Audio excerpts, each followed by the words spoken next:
Mesdames et messieurs, merci de nous suivre. Bienvenue dans Afrique Midi. Tout de suite, nous partons avec les titres. À la une de l'actualité, le président algérien Abdelaziz Bouteflika, affaibli par la maladie, a de nouveau été hospitalisé en France près de 7 mois après sa réélection. Selon des sources, il serait depuis jeudi hospitalisé dans la clinique de Grenoble et devrait regagner ce samedi son pays.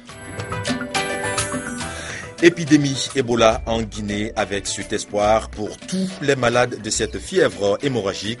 Un médecin vient de guérir après avoir contracté le virus il y a 2 mois. Miraculeux, il consacre cette nouvelle chance de vie à la lutte contre l'épidémie. Abdelaziz Bouteflika, âgé de 77 ans, est hospitalisé pour la 5e fois en une dizaine d'années. Le président algérien se trouve dans une clinique en France, même si rien n'est officiel. Il est attendu en principe ce samedi dans son pays. L'exécutif algérien n'a pas souhaité commenter cette information. Boko Haram a pris le contrôle de la ville de Chibok dans le nord-est du Nigeria, là où les 276 lycéennes ont été enlevées en avril dernier. La ville est passée sous le contrôle du groupe islamiste, une défaite pour l'armée nigériane. Chibok est tombé aux mains de Boko Haram. Le groupe aurait mis en déroute les militaires nigérians présents dans la ville et tué des dizaines d'habitants, poussant ceux qui le pouvaient à prendre la fuite. Après l'enlèvement en avril dernier de 276 lycéennes de la ville, Chibok cristallise l'impuissance du gouvernement face à la secte islamiste. Depuis des mois, elle est en son emprise sur le nord-est du Nigeria. Boko Haram contrôlerait une vingtaine de localités où le groupe dit avoir créé un califat islamique. Avec mes filles, nous nous sommes réfugiés dans l'église, mais ils ont mis le feu. On a essayé de fuir vers un autre village, mais Boko Haram avait installé des barrages. On a dû se cacher dans la brousse. Boko Haram est arrivé dans mon village et ils ont tué tout le monde. Ils ont tué les membres de ma famille. Ils nous ont demandé de nous convertir à l'islam en menaçant de nous tuer. Mais j'ai réussi à m'enfuir et je suis arrivé au Cameroun. Le Cameroun voit en effet affluer des milliers de Nigérians qui profitent de la porosité de la frontière. Une caractéristique dont les islamistes bénéficient eux aussi. Avec la saison sèche, les capacités de nuisance de Boko Haram s'accentuent davantage. Ils peuvent donc passer partout sur la frontière, à n'importe quel moment, et avec tous les moyens. Selon le Haut Commissariat aux réfugiés, 4 à 5 000 Nigérians arrivent chaque semaine dans l'extrême nord du Cameroun. 70% sont des femmes et des enfants. Après plusieurs jours de tractations, civils et militaires ont adopté jeudi dernier à l'unanimité la charte de la transition au Burkina Faso. Les organes clés seront dirigés par les civils, mais le document reste muet sur le rôle et la place du lieutenant-colonel Isaac Zida. La charte de la transition a été adoptée à l'unanimité. C'est le ditamier, l'hymne national du Burkina qui salue la bonne nouvelle. Avec tous les peuples du monde, à la conquête de la liberté et du progrès, la patrie ou la mort nous vaincrons. Après plusieurs jours de négociations et d'incertitudes, civils et militaires adoptent à l'unanimité la charte de la transition. Elle prévoit une transition démocratique de 12 mois dirigée par une personnalité civile qui sera choisie par un collège de désignation composé de toutes les sensibilités de la nation. Fortement convoité par les militaires, le Conseil national de transition qui fait office de parlement échoue également aux civils. Il sera composé de 90 membres, dont 30 représentants de l'opposition politique, 25 de l'armée, 25 des religieux et des coutumiers et 10 des autres partis, l'ex-majorité présidentielle pour ne pas les désigner. Nous comptons quand même sur la responsabilité du président de la transition qui va être désigné pour rester donc dans la logique qui est celle de tout le monde, c'est-à-dire une transition civile. Parce que la cheville ouvrière de la transition sans doute sera quand même le Premier ministre. Et les militaires ont dit aujourd'hui qu'ils étaient là pour accompagner la transition et non pour gérer la transition. Une question centrale et cruciale reste cependant posée. Quid de l'avenir du lieutenant-colonel Isaac Yacouba Zida? Sera-t-il nommé Premier ministre? La charte ne lui en interdit pas. Dans les coulisses des négociations, la promesse lui aurait été d'ailleurs faite, mais sa faisabilité reste très peu probable. Le département américain est très clair, pas question d'avoir un militaire à la tête d'un organe de la transition. Plusieurs autres propositions seraient sur la table de la médiation sénégalaise. La suppression du poste de Premier ministre et la nomination du lieutenant-colonel Isaac Yacouba Zida comme ministre de la Défense, ce qui ferait de lui le numéro 2 de fait de la transition. Le statut d'ancien chef d'État avec tous les honneurs ou un poste important au niveau international. Les jours à venir nous en diront plus. Et toujours par rapport à cette bonne nouvelle, nous écoutons à présent Luc Marius Ibriga qui participe à la rédaction de la charte. Il est ici au micro de nos envoyés spéciaux Bakary Kenou, Abdoulaye Bari. C'est un texte consensuel qui a permis d'aplanir les points d'achoppement, et notamment les points concernant l'article 12, c'est-à-dire concernant le Conseil national de transition. Et donc, aujourd'hui, nous sommes à 90 membres du Conseil national de transition, avec 30 représentants pour les partis politiques, 25 représentants pour la société civile, 25 pour les forces de défense et de sécurité et 10 pour prendre en compte l'inclusion des partis de l'ex-majorité ou de la mouvance présidentielle. Donc, le consensus qui a été dégagé, c'est que les forces de défense et de sécurité ont accepté le caractère civil de la transition. C'était un élément important dans la mesure où on retourne dans la République où l'armée est sous le commandement des civils. Et ça, cela a été accepté. De la même manière, on a tenu compte de la présence et de la force de nos chefs coutumiers et des religieux. Une des innovations, c'est que les chefs coutumiers et religieux ne proposeront pas de candidats, mais ils auront une place prépondérante dans le collège de désignation afin que les choix que nous allons faire soient faits sur la base de l'éthique, de la morale, pour avoir un président de la transition qui soit à équidistance de tout le monde. C'est pour cela, dans les conditions pour être président de la transition, il ne faut pas appartenir, il ne faut pas être affilié à une formation politique. L'économie à présent, Forum Médise au Maroc, on en parle. La situation dans le monde arabe a été l'une des thématiques abordées hier. Le panel a été animé par le Premier ministre tunisien Mehdi Jaman et l'ancien ministre français Bernard Kouchner. Les explications de nos envoyés spéciaux Al-Khalifa Touré d'Ibrila Maïga. Outre l'Afrique, la situation dans le monde arabe a été largement évoquée ce vendredi, pour dire que ce dossier est l'un des dossiers brûlants de l'édition 2014 du Forum international Médise. Ces dernières années, il y a eu beaucoup de débordements sécuritaires, affaiblissement des États, tiraillements politiques, entre autres.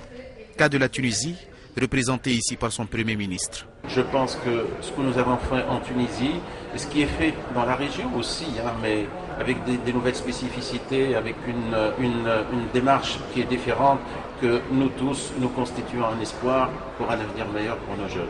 Selon Mehdi Jaman, si la grande leçon pour s'en sortir est le dialogue et le consensus, une autre règle est de taille, le festin festoff. C'est tout un processus maintenant de pacification politique, un processus électoral qui est en train d'aboutir.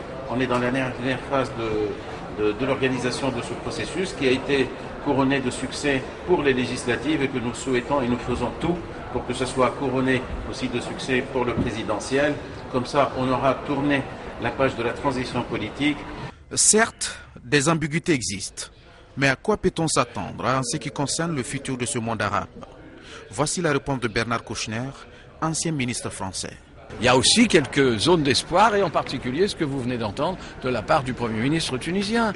C'est formidable, mais il y a aussi des fracas et des assassinats partout, pays par pays, un par un. Un appel a été lancé à la Turquie à se tourner vers les pays arabes, à jouer pleinement son rôle et à éviter toute ingérence dans les affaires des États, cas de la Syrie, afin de redorer son prestige d'antan.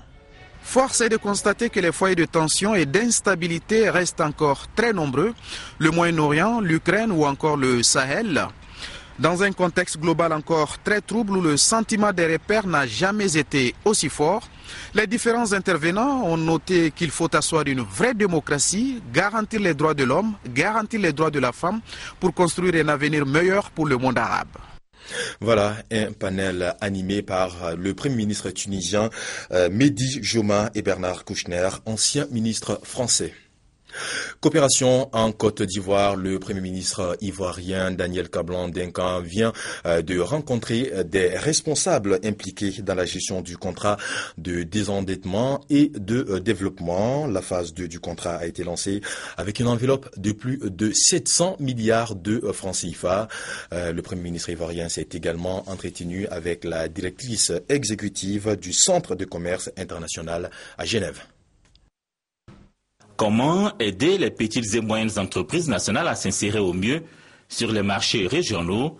Cette préoccupation était au centre des échanges qu'a eu le Premier ministre Daniel Kablan-Duncan avec la directrice exécutive du Centre de commerce international de Genève en Suisse. Une feuille de route est née de la volonté du gouvernement d'aider au développement des PME nationales. Sa mise en œuvre se fera avec l'aide du CCI. Il y a des actions qui sont déjà en train de prendre son chemin, mais le plus important, c'est maintenant d'avoir un plan pour la mise en œuvre dans la totalité de cette stratégie. Objectif, c'est diversification des exportations de la Côte d'Ivoire. Objectif, c'est plus de valeur ajoutée captés par les entreprises en Côte d'Ivoire, donc exporter des produits un peu plus transformés de manière à ce que les prix puissent revenir aux producteurs en Côte d'Ivoire. Troisièmement, faire en sorte qu'il y ait plus de petites et moyennes entreprises qui participent au commerce international. Le premier C2D donne satisfaction. Tous ces programmes sont en cours et les montants sont décaissés à hauteur de 85%. Conséquence positive de cette situation, il y aura un deuxième C2D. Cette réunion présidée par le Premier ministre marque la conclusion des 3 jours de travaux entre officiels français et ivoiriens pour la fixation du cadre du deuxième contrat de développement et de désendettement. Santé à présent avec l'épidémie Ebola. Les vols d'Air France et d'Aigle Azur en provenance du Mali sont soumis à des contrôles renforcés en France. Le Mali qui a détecté 3 nouveaux cas cette semaine, 3 nouveaux morts. La situation reste inquiétante dans le pays. Je vous l'annonçais en titre, voilà un miraculé médecin de profession. La vie lui a donné une seconde chance après avoir été infecté par le virus il y a 2 mois de cela. Le jeune médecin Tierno Diallo vient de sortir de l'hôpital guéri. Il consacre cette seconde chance de vie à l'éradication de la maladie. Bienvenue dans la famille Diallo au quartier Bonfi, en banlieue de Conakry. La petite famille modeste et heureuse savoure la vie en pleine forme. Pourtant, il y a 2 mois, un événement malheureux a déstabilisé la quiétude de cette famille. Le père, un médecin, avait contracté le virus Ebola. C'était lors d'une césarienne. Alors, on a opéré une dame. Il y a eu complications. On nous a fait appel. Donc, alors c'est dans ce cas, moi je suis venu à l'aide. Et on ne savait pas que la femme était infectée d'Ebola. Alors, nous avons fait l'intervention et après on s'est rendu compte que la femme qu'on a opérée était atteinte d'Ebola. Face à cette douloureuse nouvelle, la famille Diallo est restée sereine et solidaire. Le couple s'est trouvé confronté à la pire des épreuves. J'étais allé au centre, je l'ai vu, il m'a dit, je l'ai toujours encouragé, j'ai dit, il faut prendre le courage, il faut être fort, tu vas sortir ici. On a beaucoup de projets à faire, il y a les enfants. Et puis, La vie nous attend. Aujourd'hui, la tristesse cède la place à la joie. Une seconde vie commence pour Sadou. Dans le quartier, la réinsertion ne pose pas problème. Le jeune médecin se fait le devoir de sensibiliser son entourage sur l'épidémie Ebola et les mesures préventives adoptées. Le message trouve un écho favorable. Voilà, un mot de sport avant de refermer cette édition avec la CAN. La Coupe d'Afrique des Nations de football 2015 aura bien lieu en Guinée équatoriale. Une décision prise après le désistement du Maroc qui réclamait le report de la compétition en raison du virus Ebola. L'honneur est sauf pour la Confédération africaine de football. En choisissant la Guinée équatoriale, la CAF s'est facilité la tâche. Le pays a co-organisé la compétition il y a 2 ans. Ces stades et ces infrastructures sont donc récents et suffisants pour accueillir les 16 équipes et les nombreux supporters. Les 4 sites retenus pour la phase finale sont la capitale Malabo, Bata, Mongomo et Ebébéyin. Mais à peine annoncée, la décision est déjà critiquée par beaucoup. Sur le plan sportif tout d'abord, car grâce à cette soudaine nomination, la Guinée équatoriale est directement qualifiée, alors qu'elle avait été exclue des éliminatoires en juillet pour avoir aligné un joueur non éligible. Sur le plan politique ensuite, il s'agit d'un des pays les plus corrompus, mené d'une main de fer par le président Teodoro Obiang Nguema. Des critiques rejetées par la CAF. La Guinée équatoriale profite ainsi du retrait du Maroc qui souhaitait repousser les dates de la compétition en raison de l'épidémie d'Ebola. Le tirage au sort de la phase finale sera effectué le mercredi 3 décembre à Malabo. Voilà, c'est tout pour cette édition, mais avant de la refermer, cette bonne nouvelle en provenance de la République démocratique du Congo, où les autorités viennent d'annoncer la fin de l'épidémie sur leur territoire. Merci de nous avoir suivis. L'information continue sur africatelevision.com. À très bientôt sur notre chaîne. Au revoir.